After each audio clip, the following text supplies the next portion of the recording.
My dear student, goal physics ক্লাসে আমি AG sir.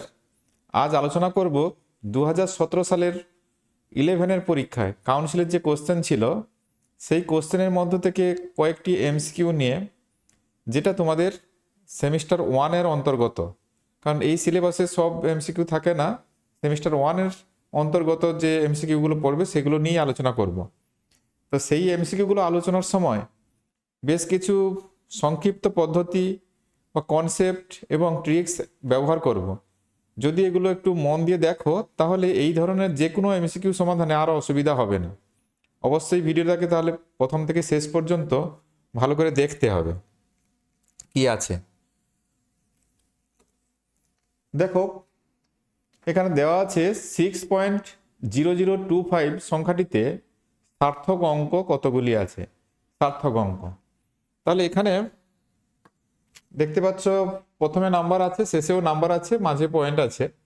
তো এখানে সার্থক অঙ্ক তাহলে হিসাব করলে 1 2 3 4 5, এখানে সিম্পল একদম অ্যান্সার হবে 5। সার্থক অঙ্ক সংখ্যা 5।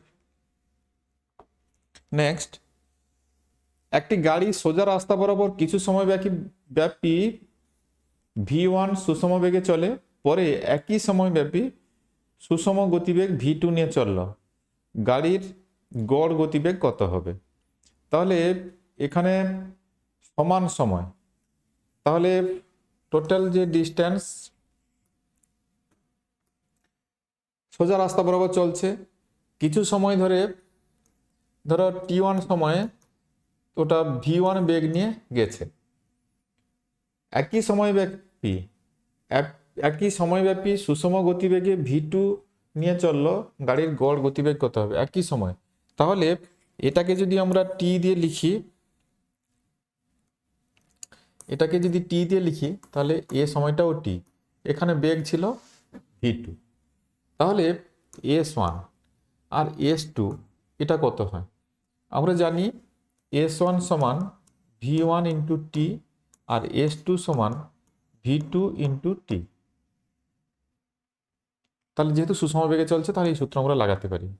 তাহলে গাড়ির গড় গতিবেগ ভি সমান মন অতিক্রান্ত দূরত্ব S1 S2 বাই মোট সময় মানে 2t, এটা সমান কত হবে? V1t প্লাস V2t বাই এটা হচ্ছে 2t, তাহলে কেটে গেল টিটা, তাহলে থাকছে V1 প্লাস V2 বাই 2, অর্থাৎ 4 নম্বর অপশানটি এক্ষেত্রে সঠিক। 4 নম্বর V1 plus V2 by 2। Next, একটি প্রাসের ক্ষেত্রে কোন রাশিটির মান অপরিবর্তিত থাকে? প্রাসের গতির ক্ষেত্রে কোন রাশিটির মান অপরিবর্তিত থাকে? তাহলে প্রাসের ক্ষেত্রে যেটা আমরা দেখেছি, এভাবে অনুভূমিকের সঙ্গে একটা বস্তুকে ছুড়ে দিলে এইভাবে এসে ভূমি স্পর্শ করে, এটাকে আমরা ন্যাচারালি এক্ষেত্রে প্রাস বলে থাকি। তো এখানে যখন ওটাকে ইউ বেগে ছোড়া হয়, ইউর দুটো কম্পোনেন্ট, এটা যদি অনুভূমিকের সঙ্গে থিটা কোণে ছুড়ি, এইদিকে থাকে ইউ কস থিটা আর ভার্টিক্যাল কম্পোনেন্ট থাকে ইউ সাইন থিটা। তাহলে অন্য যে কোনো অবস্থানে এখানে যখন আসে ওই ইউ কস থিটা ওটা কিন্তু পরিবর্তন হয় না, যেমন সর্বোচ্চ উচ্চতায় যাচ্ছে তাও একই ইউ কস থিটা, কিন্তু এদিকে জিরো, এদিকে কোনো বেগের উপাংশ নেই সর্বোচ্চ উচ্চতায় পৌঁছালে। তাহলে সবসময় ইউ কস থিটাটা অপরিবর্তিত আছে, অর্থাৎ বেগের অনুভূমিক উপাংশ যেটা সেটা কিন্তু অপরিবর্তিত থাকে তার পুরো গতিটা জুড়ে, পুরো গতিপথ জুড়ে, অর্থাৎ বেগের অনুভূমিক উপাংশ। নেক্সট, সমভরের দুটি কণা বৃত্তাকার পথে আবর্তন করছে, পথ দুটির ব্যাসার্ধের অনুপাত 1:2, কণা দুটির ক্ষেত্রে অভিকেন্দ্র বল সমান হলে ওদের বেগের অনুপাত কত হবে? অভিকেন্দ্র বল, আমরা অভিকেন্দ্র বল জানি mv²/r হয়। তাহলে দুটি কণার ক্ষেত্রে অভিকেন্দ্র বল সমান, তাহলে সমভরের কণা, তাহলে mv1² সমান অভিকেন্দ্র বল প্রথম ক্ষেত্রে, দ্বিতীয় ক্ষেত্রে mv2²/r2। তাহলে এমটা যেহেতু সমান বলেছে, আমি এম লিখে দিয়েছি, তাহলে এমটা কেটে গেল। তাহলে আমাকে বের করতে হবে যেটা কণা দুটির ক্ষেত্রে অভিকেন্দ্র বল সমান হলে ওদের বেগের অনুপাত কত, v1 v2। তাহলে v1 square by v2 square সমান এটা হবে r1 বাই r2। তাহলে এটার ব্যাসার্ধের অনুপাত কত আছে, ব্যাসার্ধের অনুপাত আছে 1:2। তার মানে v1 বাই v2 সমান √/r1 বাই r2 সমান √1/2, √1/2। তার মানে এটা 1:√2, v1 by v2 equal to 1:√2, এইটা। নেক্সট, 1 কেজি ভরের একটি বস্তু সুতো দিয়ে ঝোলানো আছে। এই ব্যবস্থাটিকে দুটো ক্ষেত্র 4.9 মিটার পার সেকেন্ড স্কয়ার ত্বরণে উপরে তোলা হচ্ছে, 4.9 মিটার পার সেকেন্ড স্কয়ার ত্বরণে নিচে নামানো হচ্ছে। সুতোটির টানের অনুপাত কত হবে? তাহলে যখন উপরে তোলা হবে কোনো বস্তুকে, টানটা বেশি পড়বে। তাহলে টি, এক্ষেত্রে টি সমান mg প্লাস ma হবে। তাহলে কত হবে ওটা? তাহলে এটা লিখব, এটা যদি T1 বলি, T1 সমান mg প্লাস ma। তাহলে m হচ্ছে এখানে 1 কেজি ভরের বস্তু, তাহলে 1, gটা 9.8 প্লাস এখানে a ত্বরণ কত 4.9। তার মানে এটা হচ্ছে, এটা 9 17 7 1 আর 9 4 13 1 14, 14.7 এত নিউটন। দ্বিতীয় ক্ষেত্রে যখন ওটাকে নামানো হচ্ছে তখন সুতোর টান কম হবে, কম সেটা কত হবে, mg মাইনাস ma হবে সমান, এটা তাহলে 1 ইন্টু 9.8 মাইনাস 4.9 ইকুয়াল টু, এটা হবে 4.9।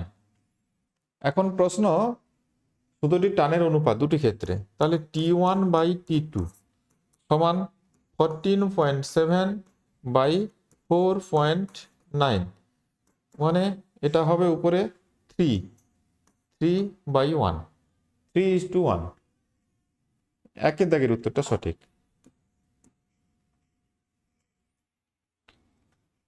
নেক্সট,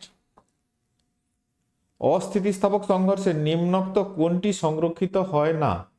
অস্থিতিস্থাপক সংঘর্ষে, অস্থিতিস্থাপক সংঘর্ষে মানে কি, এখানে শক্তির কিছু অংশ অন্য শক্তিতে রূপান্তরিত হয়ে যায়। তাহলে যেটা সংরক্ষিত হয় না সেটা হচ্ছে গতিশক্তি, সংরক্ষিত হয় না। গতিশক্তি, গতিশক্তি সংরক্ষিত হয় না। লাস্ট, এখানে কি আছে এরপরে দেখছি, এল দৈর্ঘ্যের একটি সুতোর এক প্রান্তে একটি পাথর বেঁধে ওর উপর প্রান্তকে কেন্দ্র করে পাথরটিকে উলম্ব বৃত্তাকার পথে ঘোরানো হচ্ছে। এল দৈর্ঘ্যের, তাহলে এল দৈর্ঘ্যের সুতো, এইভাবে একটা পাথর বাঁধা আছে, এটা এল, ক্যাপিটাল এল দৈর্ঘ্যে। সুতো এক প্রান্তে একটি পাথর বেঁধে ওর উপর প্রান্তকে কেন্দ্র করে পাথরটিকে উলম্ব বৃত্তাকার পথে ঘোরানো হচ্ছে। কোনো এক মুহূর্তের নিম্নতম অবস্থানে পাথরটি দ্রুতি হচ্ছে, এখানে দ্রুতি হচ্ছে ইউ। পাথরটিকে যে অবস্থানে সুতোটি অনুভূমিক থাকে সেই অবস্থানে পৌঁছালে পাথরটির বেগের মান কত হবে? মানে এইরকম অবস্থায়, এইরকম অবস্থায় যখন যাবে তখন বেগের মান কত হবে? এখানে যে বেগটা হবে সেটা যদি ভি হয়, ভি সমান কত, এটা বের করতে হবে।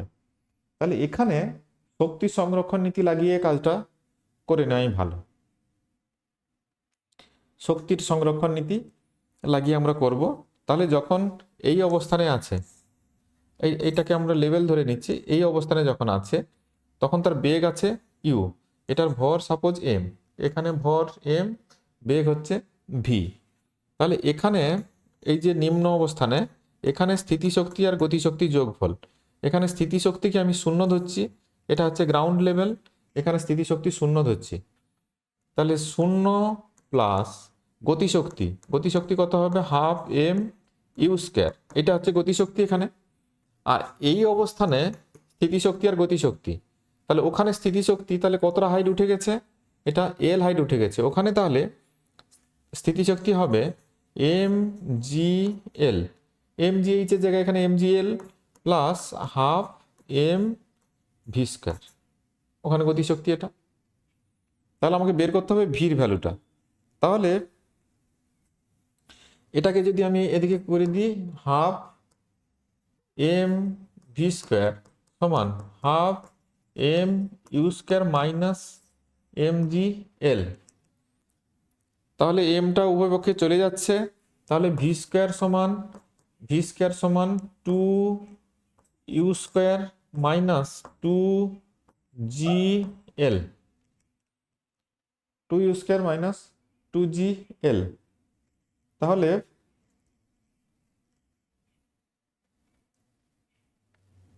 এখানে ভি সমান কত হবে, রুট ওভার, আচ্ছা টু একটা বেরিয়ে আসবে, তাহলে ভি সমান রুট ওভার টু, যদি কমন দিয়ে দিই ইউ স্কোয়ার মাইনাস জিএল, এটা আসছে ইউ স্কোয়ার মাইনাস জিএল। অর্থাৎ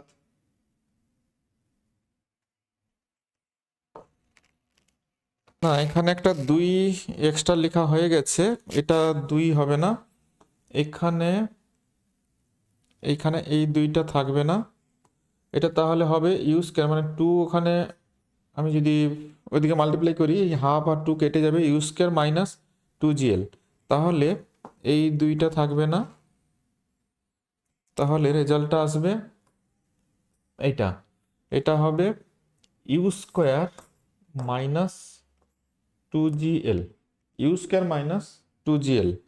অর্থাৎ এখানে এর উত্তরটা সঠিক আছে, এর উত্তরটি সঠিক উত্তর হবে ভি সমান u square minus two g l. তাহলে এটা শক্তি সংরক্ষণ দিয়েই ব্যাখ্যা করতে হবে, তাহলে এটা বের করা সহজ হবে। তাহলে এখানে স্থিতিশক্তি গতিশক্তির যোগফল, এখানে স্থিতিশক্তি গতিশক্তির যোগফলের সঙ্গে সমান করে আমাদের সমাধান করলে রেজাল্ট আসছে। থ্যাংক ইউ, দেখা হচ্ছে এর নেক্সট ভিডিওতে। আর এখনো যারা চ্যানেলটিকে সাবস্ক্রাইব করোনি অবশ্যই সাবস্ক্রাইব করবে।